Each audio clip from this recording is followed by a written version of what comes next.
Lacan, Seminario 5, Capítulo 9, La metáfora paterna.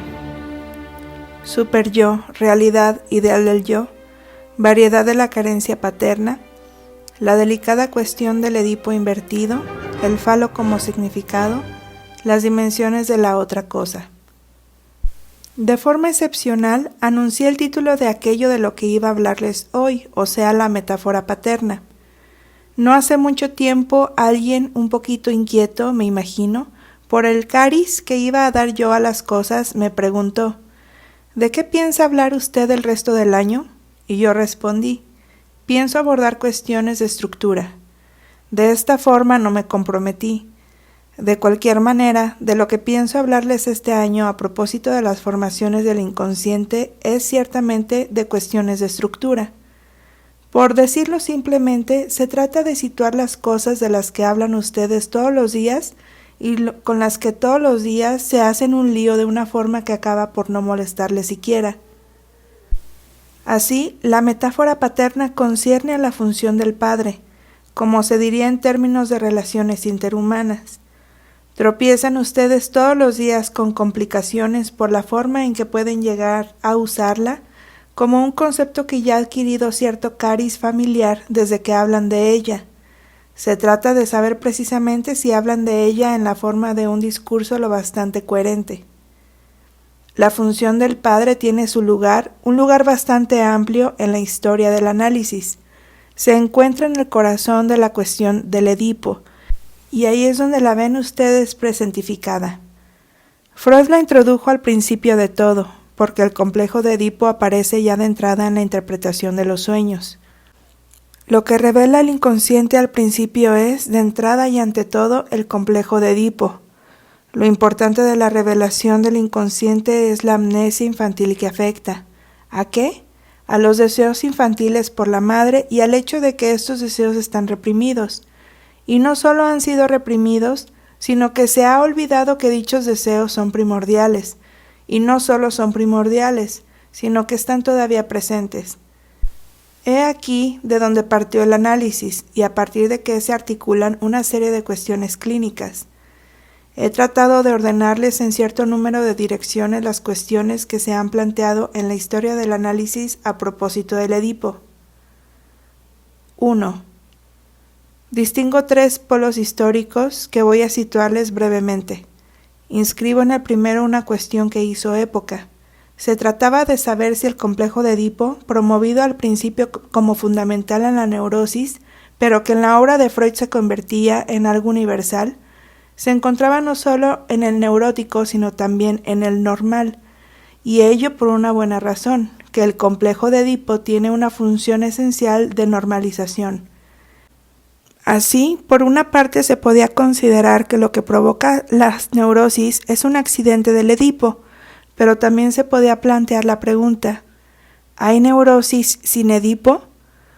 Algunas observaciones parecen indicar, en efecto, que no siempre desempeña el papel esencial el drama edípico, sino por ejemplo la relación exclusiva del niño con la madre. Así, la experiencia obligaba a admitir que podía haber sujetos que presentaran neurosis en las cuales no se encontrara en absoluto Edipo. Les recuerdo que Neurosis sin complejo de Edipo es precisamente el título de un artículo de Charles Odier.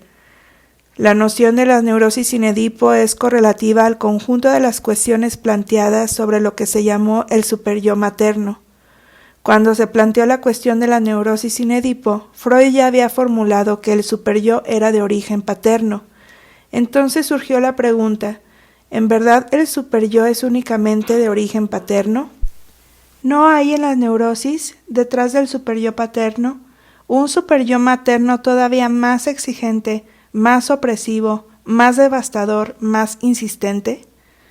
No quiero extenderme mucho porque tenemos un largo camino que recorrer. He aquí pues el primer polo donde se agrupan los casos de excepción y la relación entre el superyo paterno y el superyo materno. Ahora el segundo polo.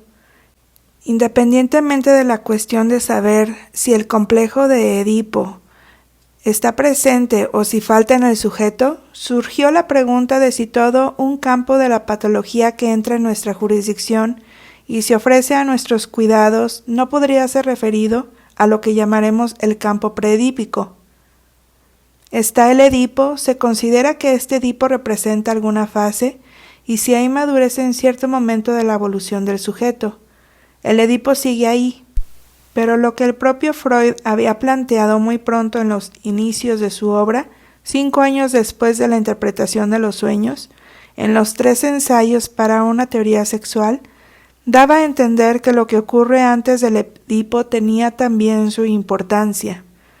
Por supuesto, en Freud esto adquiere su importancia, pero a través del Edipo. Solo que en aquella época la noción de la retroacción, de una indulgencia del Edipo sobre la cual, como ustedes saben, llamo aquí constantemente su atención con insistencia, no había sido nunca puesta de relieve. Esta noción parecía eludir el pensamiento. Solo se consideraban las exigencias del pasado temporal.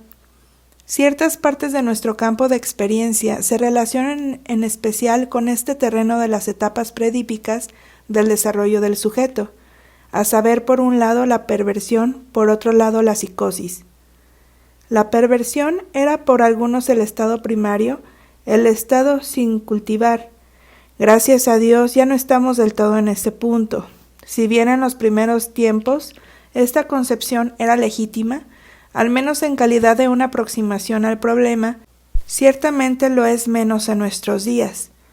La perversión era esencialmente considerada una patología cuya etiología debía ponerse en relación con el campo predípico y tenía como condición una fijación anormal.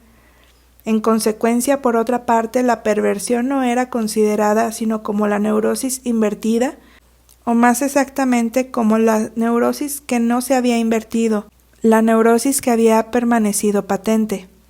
Lo que en la neurosis se había invertido se veía a la luz del día en la perversión. Al no haber sido reprimida la perversión, por no haber pasado por el Edipo, el inconsciente se encontraba a cielo abierto. Es una concepción a la que ya nadie presta atención, la cual no quiere decir, sin embargo, que hayamos adelantado. Así señalo que en torno a la cuestión del campo predípico se agrupan la cuestión de la perversión y la de la psicosis. Lo que aquí está en juego puede esclarecerse para nosotros de diversas formas, ya sea perversión o psicosis, se trata en ambos casos de la función imaginaria.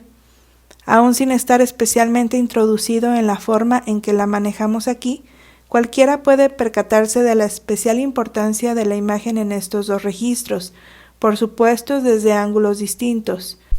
Una invasión endofásica y hecha de palabras auditivadas no es como el carácter engorroso parasitario de una imagen en una perversión, pero tanto en un caso como en el otro se trata ciertamente de manifestaciones patológicas en las cuales el campo de la realidad está profundamente perturbado por imágenes.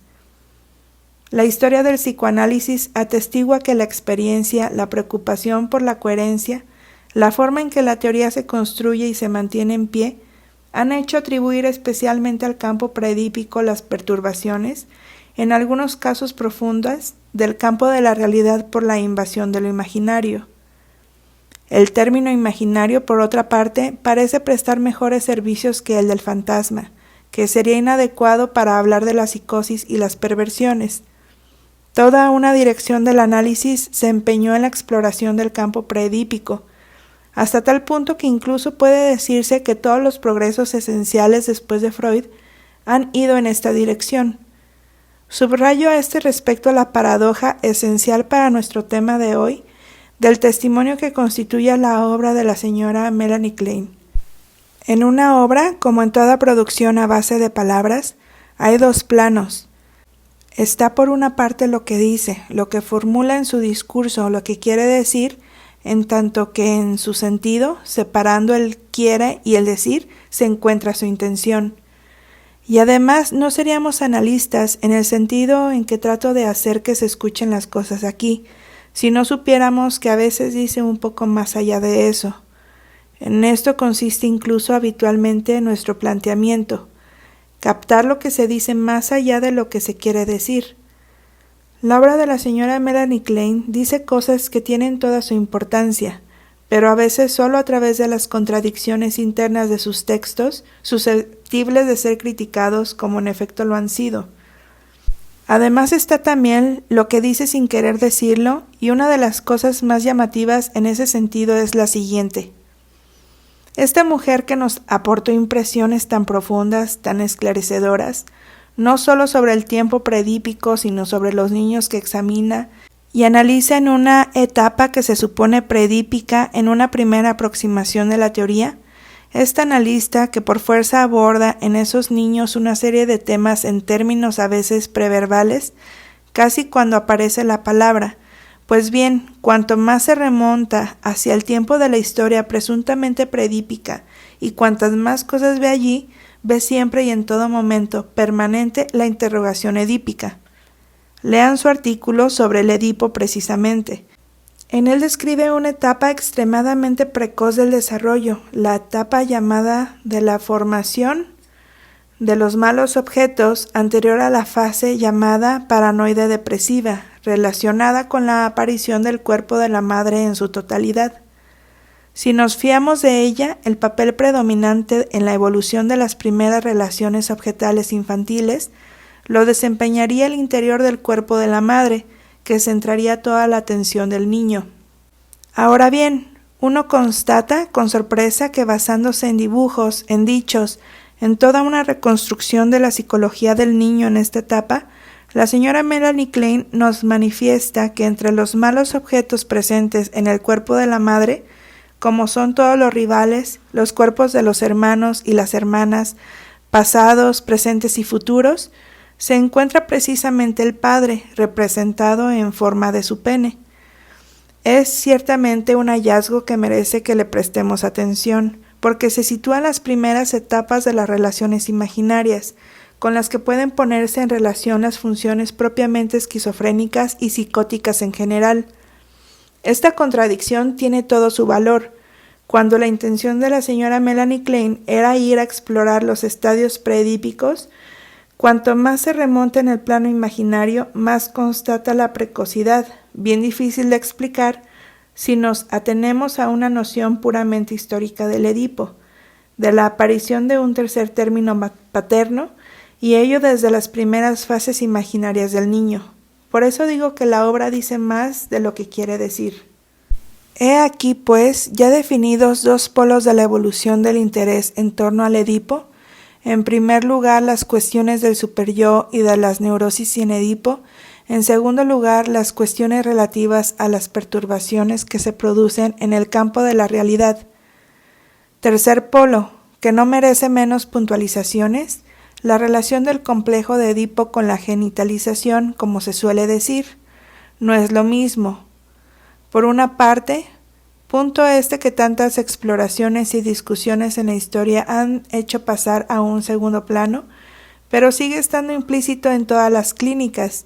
El complejo de Edipo tiene una función normativa, no simplemente en la estructura moral del sujeto, sino en sus relaciones con la realidad, sino en la asunción de su sexo, lo cual, como ustedes saben, permanece siempre en el análisis dentro de cierta ambigüedad. Por otra parte, la función propiamente genital es objeto de una maduración después de un primer desarrollo sexual de orden orgánico, al que se le ha buscado una base anatómica en el doble desarrollo de los testículos y la formación de los espermatozoides. La relación entre este crecimiento orgánico y la existencia en la especie humana del complejo de Edipo ha quedado como un problema filogenético sobre el que planea mucha oscuridad, hasta tal punto que ya nadie se arriesgaría a escribir artículos sobre el tema. Pero en fin, esta interrogante no ha estado menos presente en la historia del análisis. Así, la cuestión de la genitalización es doble. Hay por un lado un crecimiento que acarrea una evolución, una maduración. Hay por otro lado, en el Edipo, asunción por parte del sujeto de su propio sexo.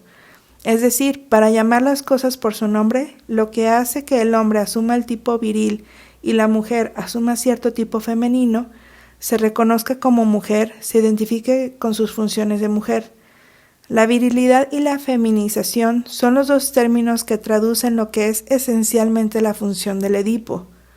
Aquí nos encontramos en el nivel donde el Edipo está directamente vinculado con la función del ideal del yo, no tiene otro sentido. He aquí, por lo tanto, los 3 capítulos en los que podrán ustedes clasificar todas las discusiones que se han producido en torno al Edipo y al mismo tiempo en torno a la función del padre, porque es una y la misma cosa.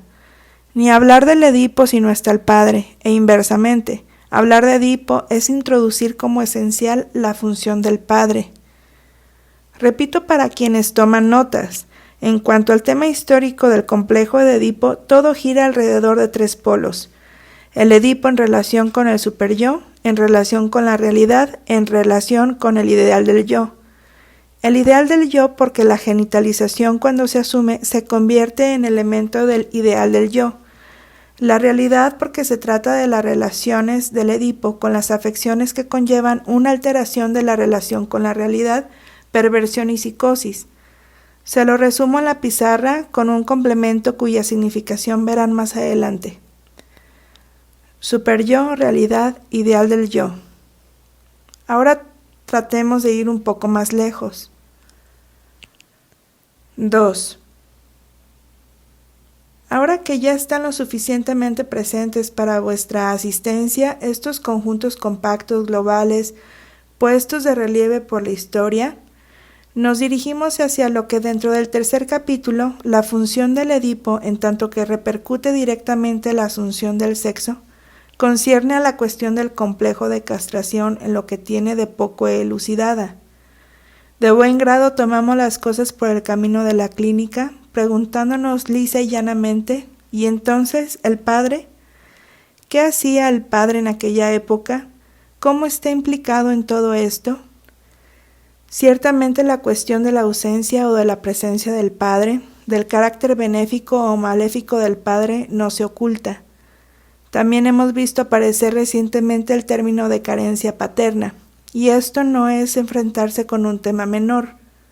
Saber qué hayan podido decir al respecto y si se sostenía es distinto, pero en fin, esa carencia paterna, la llamen así o de otra forma, es un tema que está a la orden del día en una evolución del análisis que se hace cada vez más ambientalista, como se suele decir elegantemente.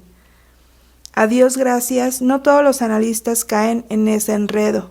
Muchos analistas a quienes les den informaciones biográficas tan interesantes como «pero los padres no se entendían, habían desvanecencias conyugales, eso lo explica todo», les responderán, incluso aquellos con quienes no siempre estamos de acuerdo, ¿y qué?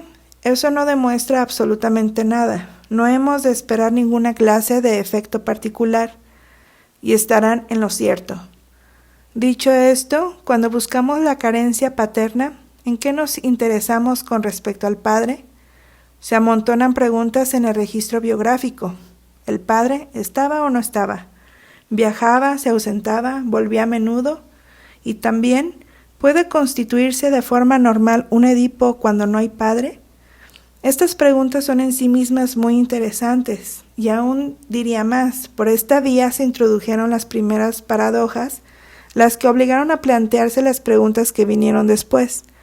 Entonces se vio que un Edipo podía muy bien constituirse también cuando el padre no estaba presente. Al principio incluso siempre se creía que era algún exceso de presencia del padre, o exceso del padre, lo que engendraba todos los dramas. Era una época en que la imagen del padre terrorífico se consideraba un elemento lesional. En las neurosis se apreció muy rápidamente que todavía era más grave cuando era demasiado amable. Hemos ido aprendiendo con lentitud y así ahora estamos en el otro extremo, preguntándonos por las carencias paternas.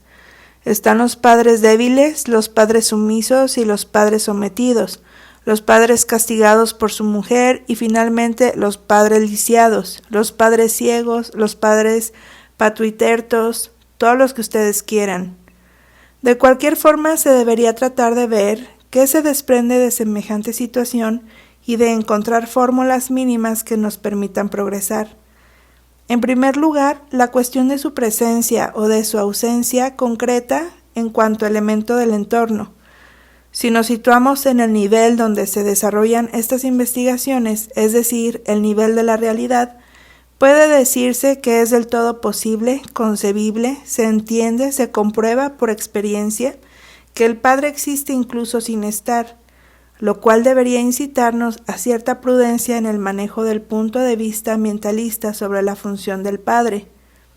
Incluso en los casos en que el Padre no está presente, cuando el niño se ha quedado solo con su madre, complejos de Edipo completamente normales en los dos sentidos, normales en cuanto normalizantes por una parte y también normales porque desnormalizan, quiero decir, por sus efectos neurotizantes, por ejemplo, se establecen de una forma homogénea con respecto a los otros casos.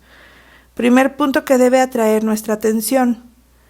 En lo que se refiere a la carencia del Padre, quisiera simplemente hacerles observar que nunca se sabe de qué carece el Padre. En ciertos casos nos dicen que es demasiado amable, lo cual parecería querer decir que ha de ser desagradable. Por otra parte, el hecho de que manifiestamente pueda ser demasiado desagradable implica que quizás más valdría que fuese amable de vez en cuando. En resumidas cuentas, ya hace tiempo que se le ha dado toda la vuelta a este pequeño tío vivo. Se ha entrevisto que el problema de la carencia del Padre no concernía directamente al niño, sino que, como era evidente de entrada, se podía empezar a decir cosas un poco más eficaces sobre esta carencia, considerando que debía sostener su lugar como miembro del trío fundamental de la familia. Sin embargo, no se ha llegado a formular mejor lo que está en juego. No quiero extenderme mucho a este respecto, pero ya hablamos de ello el año pasado a propósito de Juanito. Vimos las dificultades que teníamos para precisar, solo desde el punto de vista mentalista, en qué residía la carencia del personaje paterno, pues estaba lejos de faltar en su familia. Estaba allí cerca de su mujer, desempeñaba su papel, hacía comentarios, a veces su mujer lo mandaba un poco a paseo, pero al fin y al cabo se ocupaba mucho de su hijo.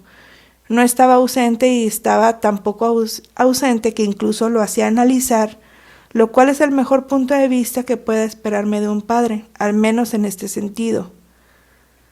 La cuestión de la carencia del Padre merece que volvamos a ocuparnos de ella, pero entramos aquí en un mundo tan movedizo que es preciso tratar de establecer una distinción que permita ver de qué peca la investigación.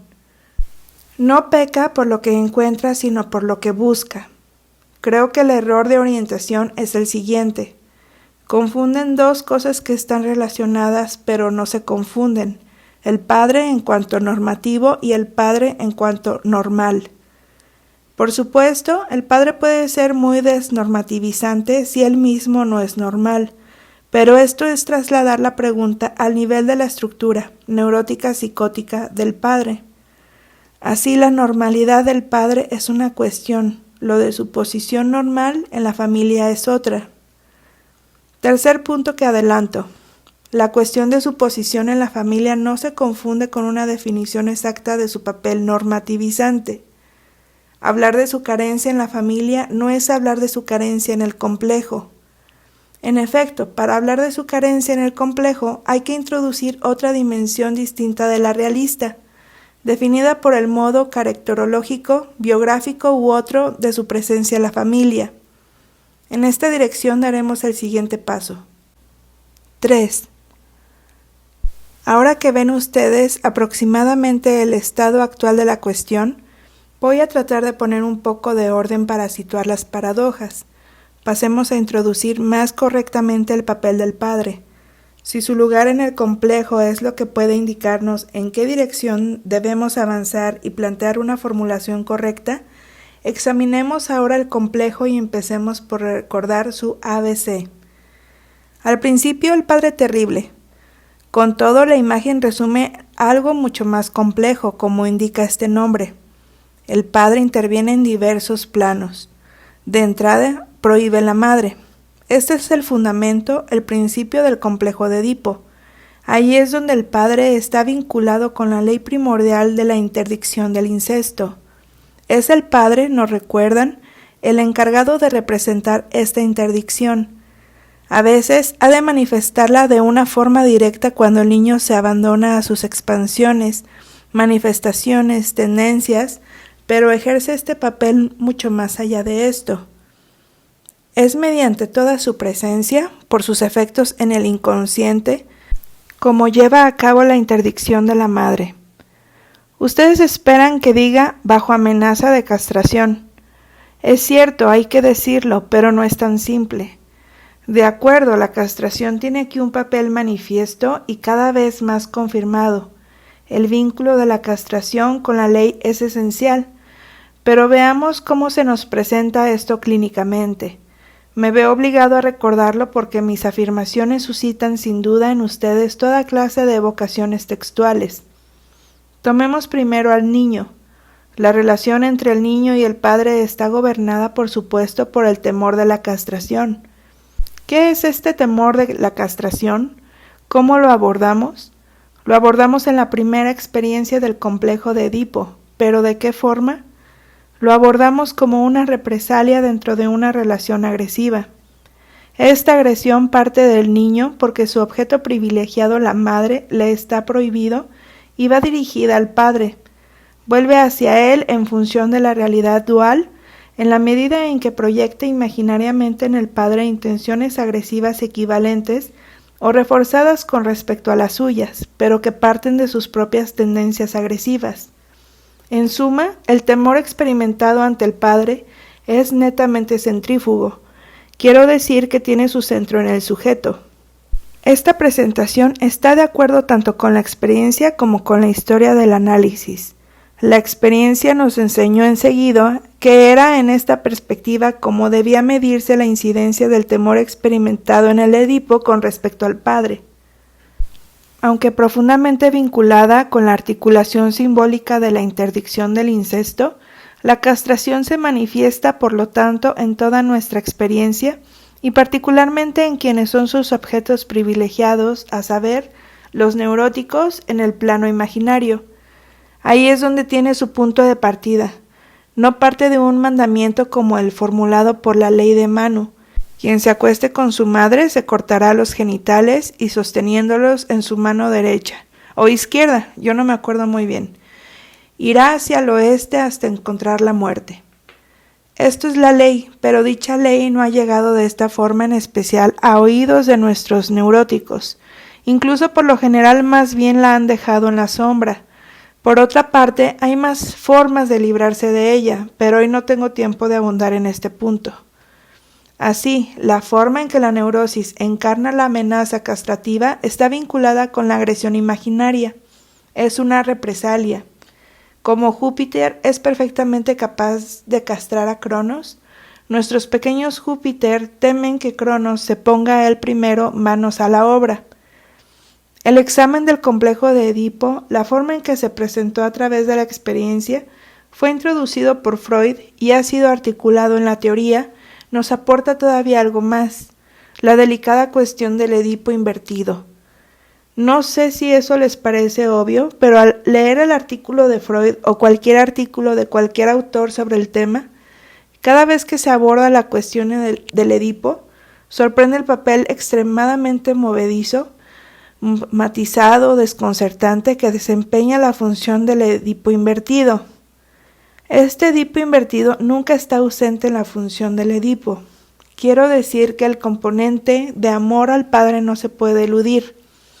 Es el que proporciona el final del complejo de Edipo, su declive, en una dialéctica también muy ambigua del amor y de la identificación en tanto que tiene su raíz en el amor.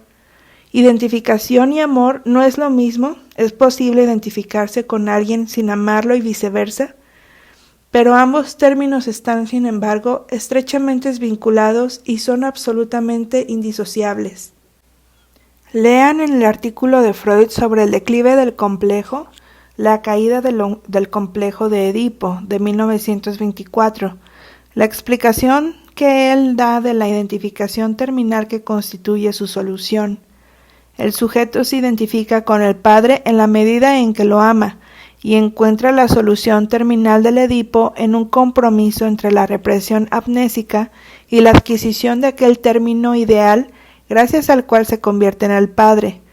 No digo que sea de aquí en adelante y de forma inmediata un pequeño varón, pero él también puede llegar a ser alguien, tiene sus títulos en el bolsillo, tiene el asunto en reserva, y llegado el momento, si las cosas van bien, si los cerditos no se lo comen, en el momento de la pubertad tendrá su pene listo, con su certificado.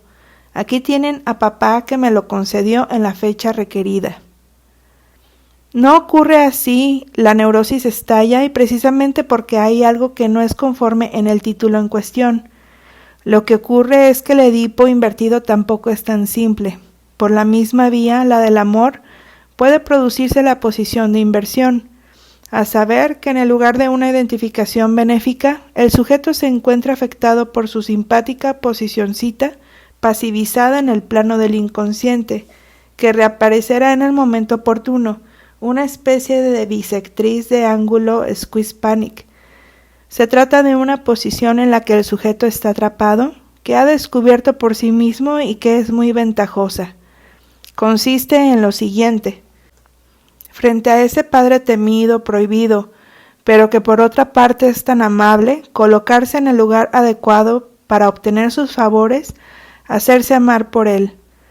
Pero como hacerse amar por él consiste en primer lugar en pasar a la categoría de mujer, y uno siempre conserva su pequeño amor propio viril, esta posición, como nos lo explica Freud, supone el peligro de la castración, aquella forma de homosexualidad inconsciente que deja al sujeto en una situación conflictiva con múltiples repercusiones.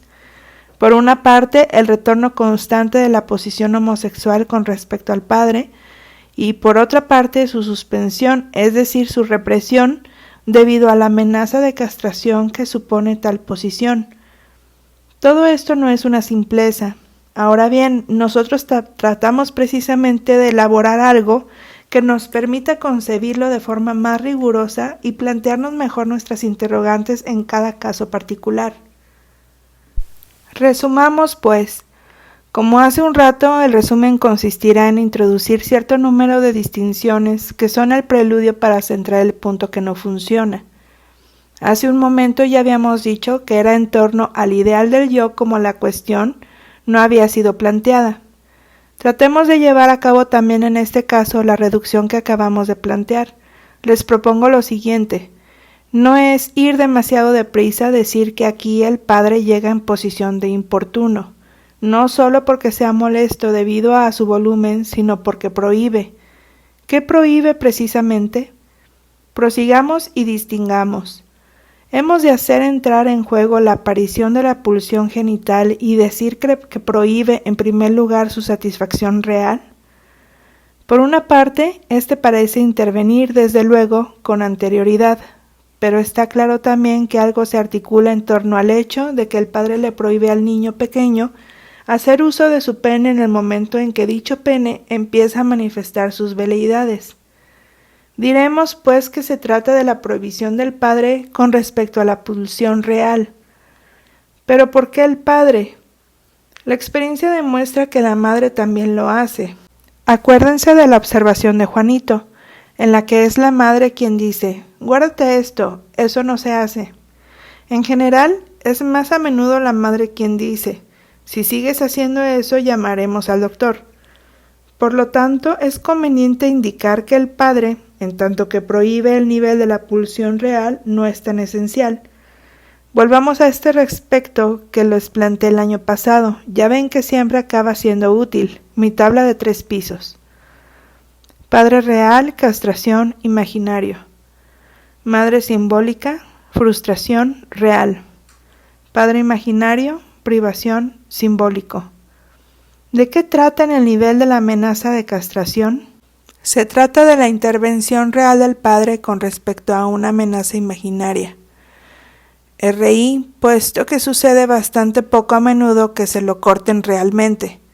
Observen que en esta tabla la castración es un acto simbólico cuyo agente es alguien real, el padre o la madre que le dice: te lo vamos a cortar, y cuyo objeto es un objeto imaginario.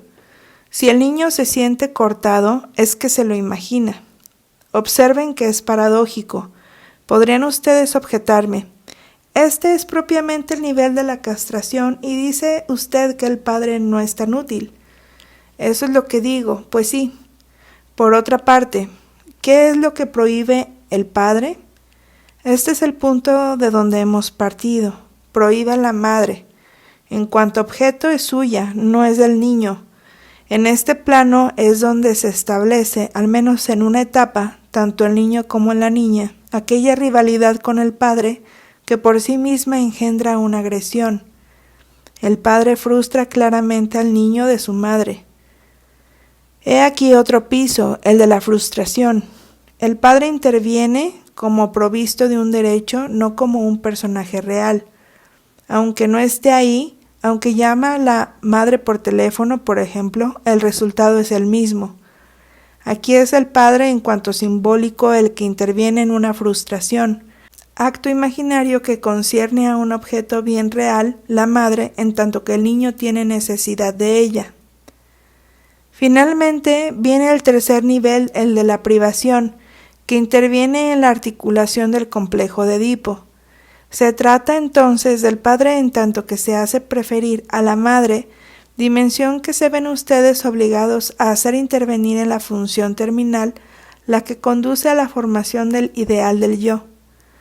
En la medida en que el padre se convierte de la forma que sea, por su fuerza o por su debilidad, en un objeto preferible a la madre, puede establecerse la identificación terminal. La cuestión del complejo de Edipo invertido y de su función se establece en este nivel. Yo diría más, aquí es donde se centra la cuestión de la diferencia del efecto del complejo en el niño y en la niña. Esto, en lo que a la niña se refiere, se produce por sí solo, y por esta razón se dice que la función del complejo de castración es disimétrica en el niño y en la niña. Para ella la dificultad se encuentra a la entrada, mientras que al final la solución se ve facilitada porque el padre no tiene dificultad para ser preferido a la madre como portador del falo. Para el niño, por el contrario, el asunto es distinto, y ahí es donde permanece abierta la ansia.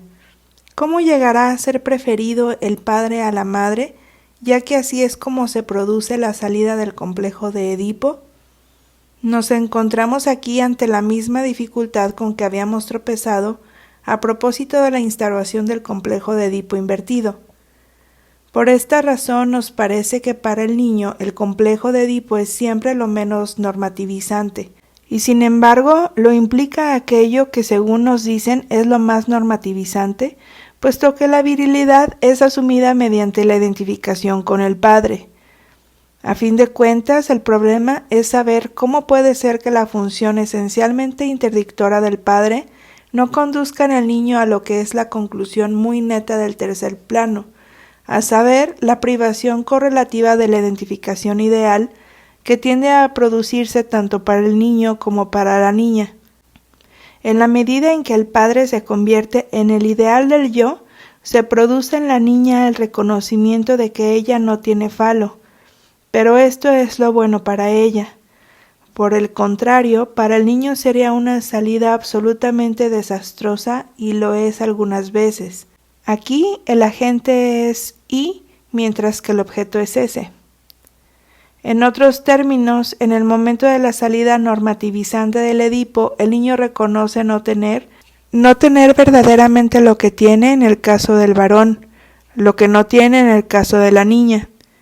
Lo que ocurre en el nivel de la identificación ideal, nivel donde el padre es preferido a la madre y punto de salida del Edipo, debe conducir literalmente a la privación. Para la niña este resultado es del todo admisible y del todo conformizante, aunque nunca se alcance por completo porque siempre queda un regusto, lo que se llama envidia del pene, como prueba de que en verdad eso no funciona rigurosamente. Pero en caso de que funcionara, si nos atenemos a este esquema, el niño por su parte siempre tendría que estar castrado. Hay pues algo que cojea, algo falta en nuestra explicación. Ahora tratemos de introducir la solución. ¿Qué es el padre? No digo en la familia, porque en la familia es todo lo que quiera, es una sombra, es un banquero, es todo lo que debe ser. Lo es o no lo es. A veces tiene toda su importancia, pero también puede no tener ninguna. Toda la cuestión es saber lo que es en el complejo de Edipo. Pues bien, ahí el padre no es un objeto real, aunque deba intervenir como objeto real para dar cuerpo a la castración. Si no es un objeto real, ¿qué es, pues? No es tampoco únicamente un objeto ideal, porque por este lado solo pueden producirse accidentes. Ahora bien, a pesar de todo, el complejo de Edipo no es tan solo una catástrofe, porque es el fundamento de nuestra relación con la cultura, como se suele decir. Ahora, naturalmente, ustedes me dirán, el padre es el padre simbólico, usted ya lo ha dicho. En efecto, lo he dicho lo suficiente como para no repetírselo hoy. Lo que les traigo hoy da precisamente un poco más de precisión a la noción de padre simbólico. Es esto, una metáfora. ¿Una metáfora qué es? Digámoslo enseguida para ponerlo en esta pizarra, lo cual nos permitirá rectificar las consecuencias escabrosas de la pizarra. Una metáfora, ya se lo he explicado, es un significante que viene en lugar de otro significante. Digo que esto es el padre en el complejo de Edipo, aunque deje atónitos a algunos. Digo exactamente el padre es un significante que sustituye a otro significante. Aquí está el mecanismo esencial, el único mecanismo de la intervención del padre en el complejo de Edipo. Y si no es en este nivel donde buscan ustedes las carencias paternas, no las encontrarán en ninguna otra parte. La función del padre en el complejo de Edipo es la de ser un significante que sustituye al primer significante introducido en la simbolización, el significante materno.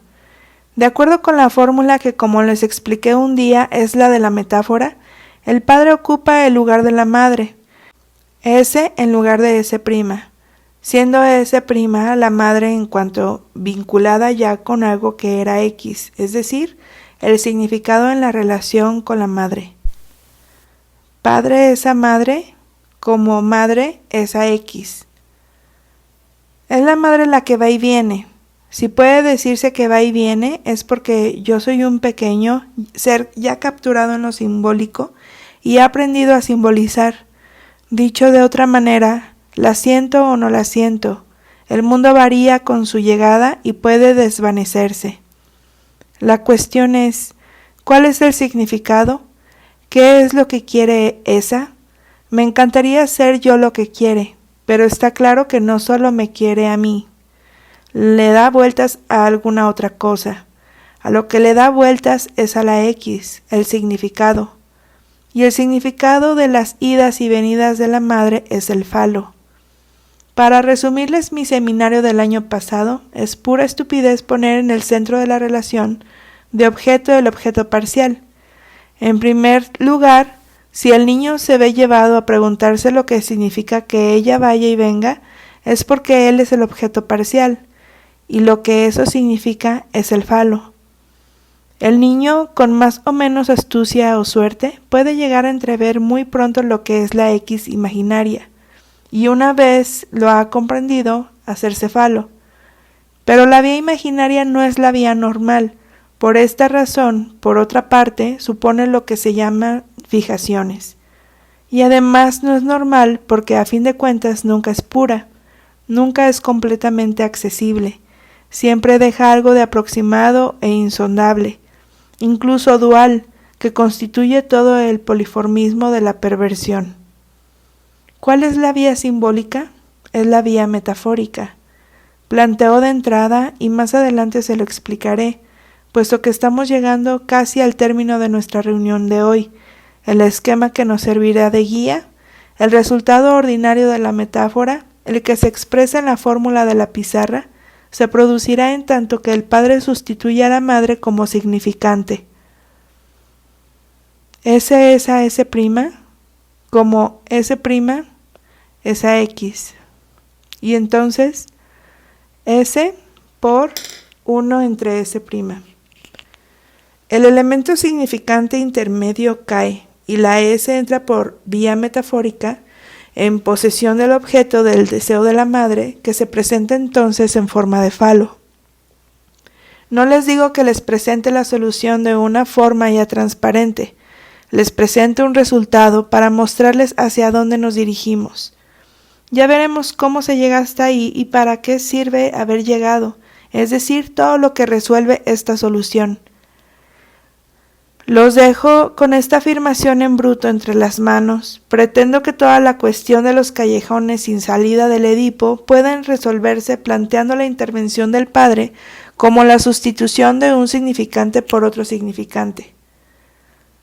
La metáfora se sitúa en el inconsciente. Ahora bien, si algo verdaderamente sorprendente es que no se descubriera el inconsciente antes, dado que está ahí desde siempre, y por otra parte sigue estándolo, sin duda fue preciso saberlo en el interior para percatarse de que ese lugar existía. Quisiera simplemente darles algo con lo que ustedes, que se van por el mundo, así lo espero, como otros tantos apóstoles de mi palabra, puedan introducir la cuestión del inconsciente a gente que no haya oído nunca hablar de él.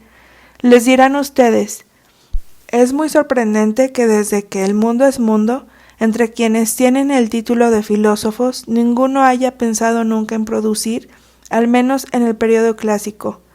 Ahora nos hemos entretenido un poco, pero todavía queda camino por andar.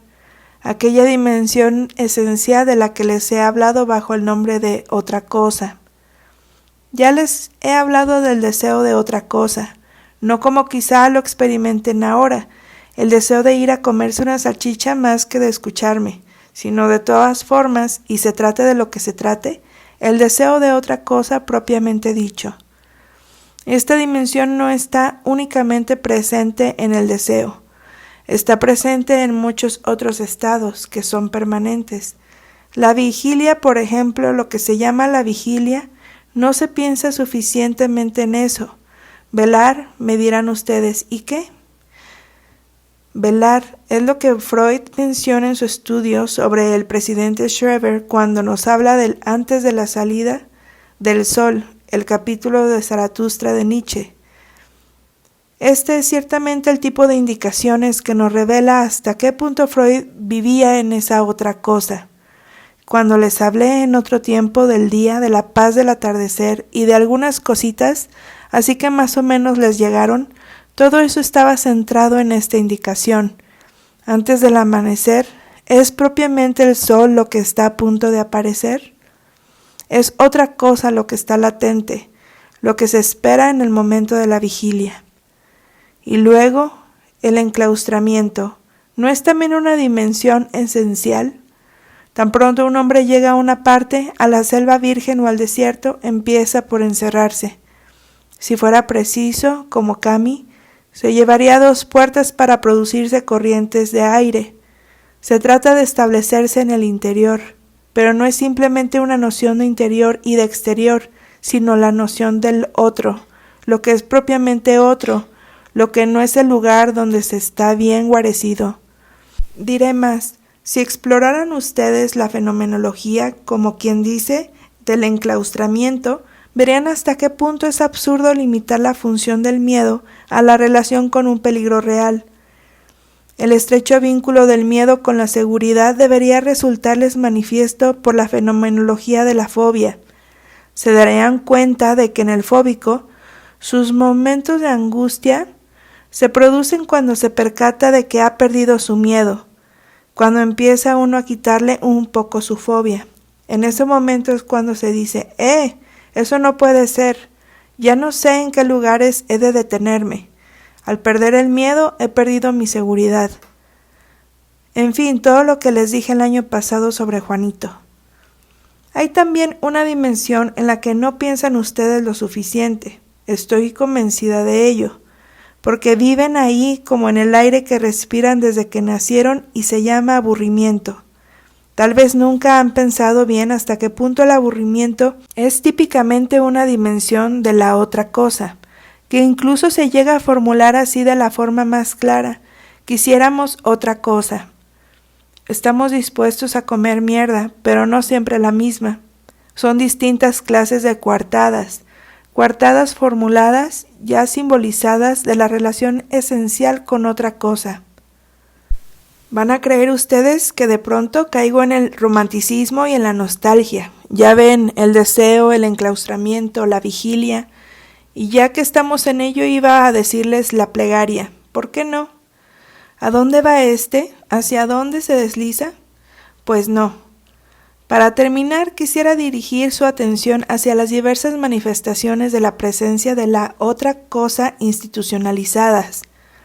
Pueden clasificar las formaciones humanas que instalan los hombres por todas partes, donde quiera que vayan, lo que se llaman las formaciones colectivas, en función de la satisfacción que aportan a las diferentes formas de la relación con otra cosa.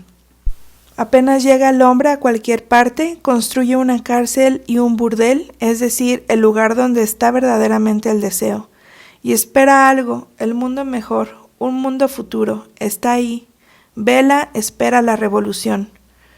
Pero sobre todo cuando llega a alguna parte, es muy importante que sus ocupaciones resumen aburrimiento. Una ocupación solo empieza a convertirse en seria cuando lo que la constituye, es decir, la regularidad, llega a ser perfectamente aburrida. En particular, piensen en todo lo que en su práctica analítica está hecho exactamente para que se aburran. Aburrirse, todo reside en esto. Una parte importante al menos de lo que se llama las reglas técnicas que el analista debe observar no son sino medios para dar a esta ocupación las garantías de su estándar profesional. Pero si examinan bien el fondo de las cosas, verán que es en la medida en que admiten, cuidan, mantienen la función del aburrimiento en el corazón de la práctica.